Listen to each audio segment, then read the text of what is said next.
నమస్తే, welcome to #you. నేను మీ Rajesh. So ఇప్పుడు మనం ఈమెను చూస్తే గతంలో తెలంగాణ ఉద్యమ సమయంలో డిఎస్పీ నళినిగా అందరికీ తెలుసు. సో ఇప్పుడు డిఎస్పీ నళిని అప్పుడు ఉద్యమ సమయంలో రాజీనామా చేసిన తర్వాత సుదీర్ఘంగా ఆమె 12 సంవత్సరాల పాటు, అంటే తెలంగాణ వచ్చినప్పటి నుంచి ఇప్పటిదాకా ఆమె కొంత వివక్షకు గురైంది. ఈ నేపథ్యంలో అధికారం మారిన తర్వాత, కాంగ్రెస్ పార్టీ ప్రభుత్వం ఏర్పడిన తర్వాత, సీఎం రేవంత్ రెడ్డి వచ్చిన తర్వాత ఆయన ఒకసారి కలిశారు.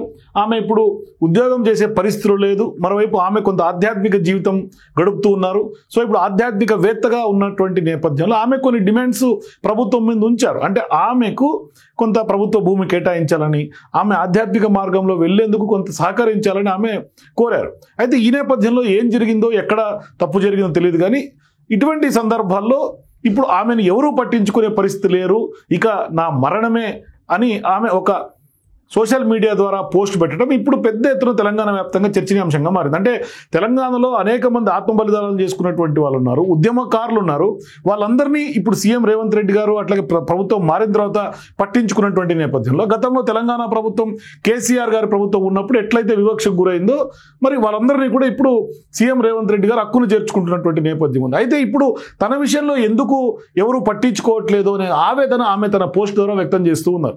మరోవైపు ఆమె ఇప్పుడు ఇక్కడ చూసుకోవచ్చు, ఇది ఆమె రీసెంట్గా చాలామంది హిందువులందరినీ కలుపుకుంటూ హిందూ ఉద్యమం చేస్తున్నటువంటి నేపథ్యంలో ఇక నా ఆరోగ్యం క్షీణిస్తోంది, నాకు నా స్ట్రెస్కి, నా స్ట్రెయిన్కి చాలా వరకు రోగాలు నన్ను వేధిస్తూ ఉన్నాయి, ఇక ఫర్దర్గా నా జీవితం అంటూ ఏమీ లేదు, నా ఆస్తి కూడా ట్రస్ట్కే వెళ్ళిపోతుంది, నాకున్నటువంటి ఇంటి స్థలం కూడా, ఇప్పుడు కేవలం నా మరణమే, ఇంకా ఇది నా మరణ వాంగ్మూలంగా పరిగణించగలరు అంటూ కూడా ఆమె చేసినటువంటి పోస్టు పెద్ద ఎత్తున ఇప్పుడు దుమారం రేపుతోంది. మరోవైపు ఈ పోస్ట్ చేసిన తర్వాత కొంత ఇంటెలిజెన్స్ అధికారులు కూడా ఆమె ఆరోగ్య పరిస్థితి పైన పోలీసు శాఖ నుంచి కొంత ఆరా తీసినట్టుగా తెలుస్తుంది. అంటే ఇప్పుడు ప్రభుత్వం ఏమన్నా ఖచ్చితంగా పట్టించుకునే అవకాశాలు ఉంటాయి. ఎందుకంటే సీఎం రేవంత్ రెడ్డి గారిని స్వయంగా ఆమె కలిసి ఆమె కొన్ని సమస్యలు విన్నవించుకున్నటువంటి నేపథ్యంలో కొంత ఇప్పుడైనా సీఎం రేవంత్ రెడ్డి గారు ఏమన్నా పట్టించుకునే అవకాశాలు ఉంటాయా, మరి ఆమెకి ఏమన్నా తోడ్పాటు ఇచ్చే అవకాశం ఉంటుందా, ఇవంతా కూడా ఒకసారి ఆలోచిద్దాం. అయితే పోస్ట్ వైరల్గా మారినటువంటి నేపథ్యంలో ఆ పోస్ట్లో ఒకసారి ఆమె ఏం మెన్షన్ చేశారో, ఆమె డిమాండ్స్ ఏంటో కూడా చూసే ప్రయత్నం చేద్దాం. అయితే ప్రధానంగా ఇప్పుడు ఆమె దోమకొండ నళిని పేరు మీద ఆమెకున్నటువంటి సోషల్ మీడియా అకౌంట్ల ద్వారా ఈ కొంత పోస్ట్ చేసింది. కానీ ఇప్పుడు ఆమె పోస్ట్లో భాగంగా ఆమెను రాజీనామా చేసి, అంటే సస్పెండ్ చేసినటువంటి డిఎస్పీగా కాకుండా రాజీనామా చేసినటువంటి డిఎస్పీగా పరిగణించమని కూడా చెప్తోంది. అయితే ఇక్కడ ఆమె పేరు కూడా మార్చుకున్నారు. ఆమె పేరు ఇప్పుడు యాజ్ఞ బ్రహ్మగా మార్చుకుంది. ఇప్పుడు నళినిగా ఆమె పేరు లేదు, అంటే ఆధ్యాత్మిక జీవితంలో ఉన్నటువంటి నేపథ్యంలో ఆమె పేరు మార్చుకున్నారు. తెలుగు రాష్ట్ర ప్రజలకు డిఎస్పీ నళిని బహిరంగ లేఖ, వీలునామా / మరణ వాంగ్మూలం, అంటే ఇక ఆల్మోస్ట్ ఇది ఫైనల్ అన్నట్టు ఇక లెక్క. సో ఇప్పుడు ఒక అధికారినిగా, ఉద్యమకారినిగా, రాజకీయవేత్తగా, ఆయుర్వేద ఆరోగ్య సేవకిగా, ఆధ్యాత్మికవేత్తగా సాగినటువంటి నా జీవితం ముగిసిపోబోతోంది. అంటే ఆమెకు అర్థమైపోయింది, ఆమె జీవితం చర్మాంకంకి వచ్చేసింది అని ఆమెకి అర్థమైపోయింది. నా ఆరోగ్య పరిస్థితి 4 రోజులుగా సీరియస్గా ఉంది, ప్రస్తుతం క్రిటికల్ పొజిషన్లో ఉన్నాను, 3 రోజుల నుండి నిద్ర లేదు, రాత్రంతా మహామృత్యుంజయ మంత్రాన్ని జపిస్తూ గడుపుతూ ఉన్నాను. 8 ఏళ్ల క్రితం సోకినటువంటి రుమటాయిడ్ ఆర్థరైటిస్ అనే విలక్షణమైనటువంటి కీళ్ళ జబ్బు, బ్రాకెట్లో రాసుకుంటూ వచ్చారు, blood cancer plus bone cancer, గత 2 నెలలుగా టైఫాయిడ్, డెంగ్యూ, చికెన్ గున్యా వైరస్ల వల్ల తీవ్ర స్థాయికి చేరింది. అంటే ఇప్పుడు రుమటాయిడ్ ఆర్థరైటిస్ చాలా క్రిటికల్ స్టేజ్కి ఆమె తీసుకెళ్లిపోయింది. ఇంకా ఆమె ఆల్మోస్ట్ చావు అంచున ఇప్పుడు ఉన్నట్టుగా మనకు అర్థమవుతోంది.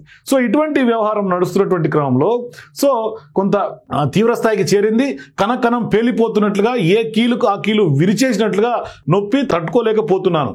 2018లో ఈ జబ్బు ప్రారంభమైనప్పుడు, ఇలాంటి స్థితి ఏర్పడ్డప్పుడు మొండి పట్టుదలతో ఏదో సాధించాలనే తపనతో హరిద్వార్ వెళ్ళి రామ్దేవ్ బాబా పంచకర్మ సెంటర్లో నెలల తరబడి ఉంటూ నన్ను నేను బాగు చేసుకున్నాను. కానీ ఇప్పుడు నాకు అంత దూరం పోయేంత ఓపిక లేదు, కొంత నిరామయంలో చేరేంత డబ్బు లేదు. సో ఇట్లా పరిస్థితి. అంటే ఇప్పుడు గతంలో కూడా సేమ్ ఇటువంటి పొజిషన్ ఉంటే ఆమె దాన్ని జయించింది. అప్పట్లో ఆయుర్వేదిక్ ట్రీట్మెంట్ తీసుకుంది, బాబా రామ్దేవ్ గారి యొక్క పంచకర్మ సెంటర్లోకి వెళ్ళి ఆమె దాన్ని జయించింది. కానీ ఇప్పుడు ఆ పొజిషన్ లేదు, నాకు అంత ఓపిక లేదు, అంత దూరం పోయే శక్తి సామర్థ్యాలు సరిపోవట్లేదు అని చెప్తోంది.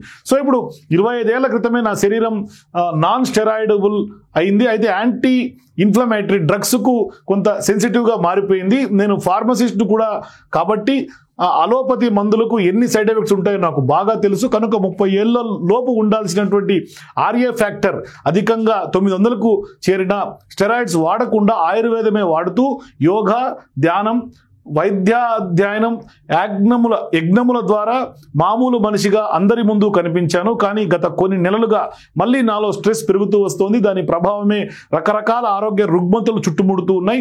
ఇంగ్లీష్ మందులను వాడక తప్పనటువంటి పరిస్థితి, వాటి సైడ్ ఎఫెక్ట్స్ నా పరిస్థితిని ప్రమాద స్థాయికి చేర్చాయి.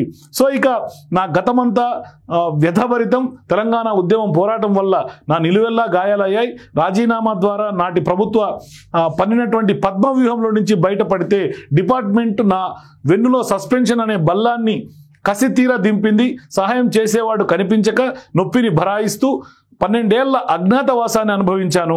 మహర్షి దయానందుని దయ వల్ల ఒక చక్కని ఆధ్యాత్మిక మార్గాన్ని కనుగొని అందులో విశేషమైనటువంటి కృషి చేస్తూ యజ్ఞ బ్రహ్మగా VYPS అంటే వేద యజ్ఞ పరిరక్షణ పరిషత్ సమితిని వ్యవస్థాపకురాలుగా ఎదిగి హిందీ అభిమానులను కూడా సంపాదించుకుని నా దారిని రహదారిగా పూలబాటగా మలుచుకున్నాను. నళిని మళ్ళీ వికసించింది. ఇలాంటి తరుణంలో నేటి సీఎం అధికారంలోకి రాగానే నా ఫైలును ఎందుకో తెరిచారు. నాకేదో సహాయం చేస్తానని ప్రకటన కూడా చేశారు. వారిని కలిసి నా మనసులో మాట చెప్పాను. సస్పెన్షన్పై విచారణ చేయించి 12 ఏళ్లు ఇన్నేండ్లు ఇవ్వకుండా ఎగ్గొట్టినటువంటి సబ్స్టెన్స్ అలవెన్స్ లెక్క కట్టి సుమారు 2 కోట్లు ఇవ్వండి అని అడుగుతూ 16 పేజీల స్వీయ లిఖిత రిపోర్ట్ కూడా ఇచ్చాను. వీలైతే విద్యా కేంద్ర స్థాపనకు గ్రాంట్ కూడా ఇమ్మని అడిగాను. సో అంటే రెండోది వారి పార్టీ పాలసీకి విరుద్ధం. నేను హిందూ కాకపోయి ఉంటే వెంటనే గ్రాంట్ శాంక్షన్ అయ్యి ఉండేది.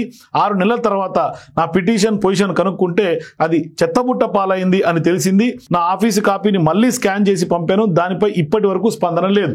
మీడియా మిత్రులకు విజ్ఞప్తి, నేను చస్తే ఎవరు సస్పెండ్ ఆఫీసర్ అని రాయకండి. రిజైన్డ్ ఆఫీసర్ కవయిత్రి యజ్ఞబ్రహ్మ అని నన్ను సంబోధించండి. నా శరీరానికి జరగాల్సినటువంటి అంతిమ సంస్కారం వైదికంగా జరగాలి. బ్రతికుండగా నన్ను తెలంగాణ పోరాట విషయంలో ఏ నాయకుడు సన్మానించలేదు. నేను చనిపోయాక అంటే కొంత పోస్టుమస్ అవార్డులు రివార్డులు ఇవ్వడానికి బయలుదేరే రాష్ట్ర నాయకులకు ఒక వినతి, బ్రతికుండగా నన్ను పట్టించుకొని మీరు రాజకీయ లబ్ధి కోసం నా పేరును వాడుకోవద్దు. ఒకవేళ ఈ ప్రస్తుత దయనీయ స్థితి మీలో ఎవరో ఒకరి ద్వారా కేంద్ర ప్రభుత్వానికి దృష్టికి చేరితే, నాకు సరైనటువంటి ఖరీదైన వైద్యం అందితే నేను ప్రాణాపాయ స్థితి నుండి బయటపడతాను. లేదంటే ఇంకా 3-4 పుస్తకాలు రచించాలని, 100 VIP యజ్ఞాలు పూర్తి చేయాలని, ఆధ్యాత్మిక కేంద్రం స్థాపించి విద్యార్థులకు శిబిరాలు నిర్వహించి సనాతన ధర్మాన్ని బోధించి వారిని ధర్మ పరిరక్షణలుగా తీర్చిదిద్దాలని, మోక్ష సాధన తీవ్రతరం చేయాలని, ఇలాంటి నా కోరికలు ఈ జన్మలో తీరాలా లేవు. నా పేరుపై ఉన్న ఒకానొక ఇంటి స్థలం VYPSకు చెందుతుంది. బ్రతికుండగా దేశ ప్రధానిని కలవలేకపోయాను. వారు కరుణామయులు. నా మరణానంతరం వారు నా లక్ష్య సాధన కోసం ఏమైనా ఇవ్వాలనుకుంటే మా వేదామృతం ట్రస్టుకు ఇవ్వవలసిందిగా మనవి. నా జీవితపు అంతిమ లక్ష్యమైనటువంటి మోక్ష సాధనను మళ్ళీ జన్మలో కొనసాగిస్తాను. నా మనోభావాలను పంచుకునే చక్కటి మాధ్యమంగా పనిచేస్తున్న ఫేస్బుక్కు ధన్యవాదాలు. ఇక సెలవిక మిత్రులారా అంటూ కూడా ఇక్కడ హ్యాష్ట్యాగ్లో CM PM నరేంద్ర మోదీ గారి పేర్లు పోస్ట్ చేస్తూ ఆమె సుదీర్ఘమైనటువంటి ఒక మెసేజ్ని ప్రజల ముందు బహిరంగ లేఖ ద్వారా ఇది ఒక మరణ వాంగ్మూలంగా పరిగణించండి. ఇక్కడ తెలంగాణలో ఉన్నటువంటి ఏ రాష్ట్ర రాజకీయ నాయకులు నన్ను పట్టించుకునే పరిస్థితి లేదు కాబట్టి ప్రధాని నరేంద్ర మోదీ అయినా పట్టించుకోండి, కేంద్రం దృష్టికైనా తీసుకెళ్లి ఖచ్చితంగా కేంద్రమైనా ఇన్వాల్వ్ అవ్వండి అంటూ కూడా ఇప్పుడు గతంలో మాజీ DSPగా ఉన్నటువంటి నళిని గారు చేస్తున్నటువంటి రిక్వెస్ట్. అయితే ప్రస్తుతం ఆమెను యజ్ఞ బ్రహ్మగా పిలవమంటున్నారు. సస్పెండ్ ఆఫీసర్గా కాకుండా రిటైర్డ్ ఆఫీసర్గా పిలవమంటున్నారు.